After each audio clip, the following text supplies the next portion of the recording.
এই বৰ্বৰ অত্যাচাৰ নচলিব অত্যাচাৰী শাসন কৰিছে অসমৰ মুখ্যমন্ত্ৰী নেতৃত্বাধীন এই অত্যাচাৰী শাসন ব্যৱস্থাটো মানি নলওঁ মুখ্যমন্ত্ৰী নেতৃত্বাধীন অসম চৰকাৰৰ অত্যাচাৰী ৰাজত্ব বন্ধ হ'ব লাগিব আমি সহ্য নকৰোঁ আৰু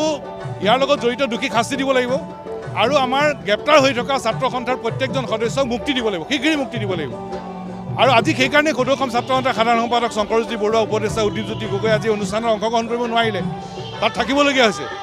আৰু সেইকাৰণে মুখ্যমন্ত্ৰী নেতৃত্বাধীন অসম চৰকাৰক আমি কঠোৰভাৱে সকীয়াই দিব খুজিছোঁ অত্যাচাৰী ৰাজত্ব বন্ধ কৰক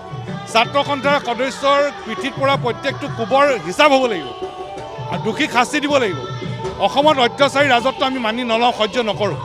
আৰু আমাৰ ছাত্ৰ সন্থাৰ প্ৰত্যেকজন সদস্যক শীঘ্ৰেই মুক্তি দিয়ক সুশাসন নহয় এইটো অপশাসন এইটো অত্যাচাৰী ৰাজত্ব আৰু যদি ভাবিছে যে ছাত্ৰ সন্থাৰ সদস্যক মাৰপিট কৰি আমাক ভয় দেখুৱাব খুজিব আমি দিছপুৰক চৰকাৰক জনাই দিব খুজি ভয় নাখাওঁ আমি